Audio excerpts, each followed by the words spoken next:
नमस्कार, बहुत स्वागत आपका। मैं हूं आपके साथ मनोरा सक्सेना और आपने देखना शुरू कर दिया है मनु की मास्टर क्लास। जिस वक्त यूएस बनाएगा खुशी, खामनेई का जनाजा निकाल मातम में डूबेगा ईरान। 4 जुलाई पर क्यों दुनिया की है नजर, आपको बताएंगे इस वीडियो में। और कौन कौन खामनेई के जनाजे में शामिल होने आ रहा है, भारत की तरफ से कौन सा डेलीगेशन जाएगा, कौन कौन से नेता उसमें मौजूद रहने वाले हैं, आपको विस्तार से इस वीडियो में बताएंगे। ईरान के पूर्व सुप्रीम लीडर अली खामनेई को दफनाने का कार्यक्रम 4 से लेकर 9 जुलाई तक होगा। 4 जुलाई के दिन यूएस अपनी आज़ादी की 250वीं वर्षगांठ बड़े जोर शोर से मनाने वाला है। मिडिल ईस्ट में ईरान और अमेरिका के बीच सहमति तो बन गई है, लेकिन जुलाई 2026 का महीना राजनीति के लिहाज से दोनों देशों के लिए काफ़ी महत्वपूर्ण होने वाला है। ईरान के कई शहरों में 4 से लेकर 9 जुलाई तक दिवंगत supreme leader Ayatollah Ali Khamenei के अंतिम संस्कार का कार्यक्रम होने वाला है। ईरान ने अपने पूर्व नेता को आखिरी सलामी देने के लिए उस दिन को चुना जब अमेरिका 4 जुलाई को अपनी आज़ादी की 250वीं वर्षगांठ बड़े जोर शोर से मनाएगा। इन दोनों घटनाक्रम पर पूरी दुनिया की नजर रहने वाली है। खामनेई का जनाजा निकाल मातम में डूबेगा ईरान। ईरान के पूर्व सुप्रीम लीडर अली खामनेई को दफनाने का कार्यक्रम 4 जुलाई से लेकर 9 जुलाई तक होगा। आधिकारिक बयान के मुताबिक खामनेई और उनके परिवार के सदस्यों के लिए समारोह तेहरान, कोम और मशहद में होंगे। उनका पार्थिव शरीर 4 और 5 जुलाई को 2026 को तेहरान मुसल्ला में रखा जाएगा। एक समारोह 7 जुलाई 2026 को कोम में होगा। आखिरकार आयतुल्लाह अली खामनेई को 9 जुलाई 2026 को मशहद में 8वें शिया इमाम की दरगाह में दफनाया जाएगा। इसके बाद ईरान के दूसरे सबसे बड़े शहर में समारोह का आयोजन किया जाएगा। खामनेई के जनाजे में यूएस क्यों खुशियां मनाएगा, यह आपको समझने की ज़रूरत है।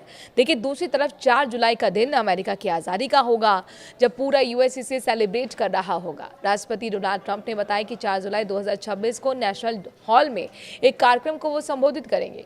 ईरान के supreme leader Ayatollah Ali Khamenei ने 1989 में आयतुल्लाह रुहुल्लाह खुमैनी की मृत्यु के बाद ये पद संभाला था। 28 फरवरी को अमेरिका और इजराइल की ओर से किए गए हमले में खामनेई और उनके परिवार के कुछ लोगों की मौत हो गई थी। तब से अमेरिका ने ईरान पर लगातार एक के बाद एक हमले किए।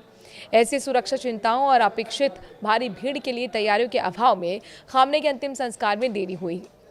अमेरिका को ईरान ने एक सख्त संदेश भी दिया है। ईरानी छात्रों ने नवंबर 1979 को जब अमेरिकी दूतावास पर धावा बोलकर 66 यूएस नागरिकों को बंधक बनाया, तो किसी ने सोचा नहीं था कि यह संकट 444 दिनों तक खिंच जाएगा। तत्काल यूएस राष्ट्रपति जिमी कार्टर ने इन बंधकों को सुरक्षित निकालने के लिए अपनी पूरी ताकत को झोंक दिया था।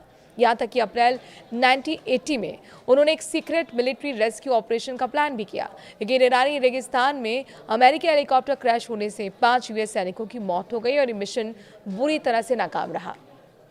इस नाकामी ने अमेरिकी जनता के बीच कार्टर की साख का मटिया मेट करके रख दिया। नतीजा ये हुआ कि वो दोबारा राष्ट्रपति का चुनाव हार गए और रोनाल्ड रेगन की जीत का रास्ता साफ हो गया। ईरान ने कार्टर को आखिरी सियासी जख्म देने के लिए उनकी विदाई का ही दिन चुन लिया।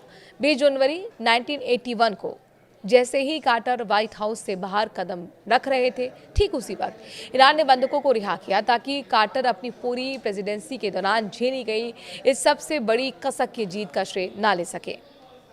टारगेट हासिल नहीं कर पाए ट्रंप। ईरान और अमेरिका के बीच चले मौजूदा जंग में ट्रंप वो सब कुछ नहीं कर पाए जो उन्होंने युद्ध के दौरान या पहले कहा था। ईरान इसमें कुछ हद तक कमजोर तो हुआ, लेकिन मिडिल ईस्ट में उसने अमेरिकी ठिकानों पर हमला करके अपने तेवर साफ कर दिए। ईरान में ना तो सत्ता परिवर्तन हो पाया और ना ही बैलिस्टिक मिसाइल प्रोजेक्ट छोड़ी गई, जिसे लेकर जंग से पहले कई दौर की बैठक तक हुई थी। और दूसरी तरफ ईरान ने स्ट्रेट ऑफ हॉर्मुज को बंद कर दिया, जिससे ग्लोबल ऑयल सप्लाई में रुकावट आ गई।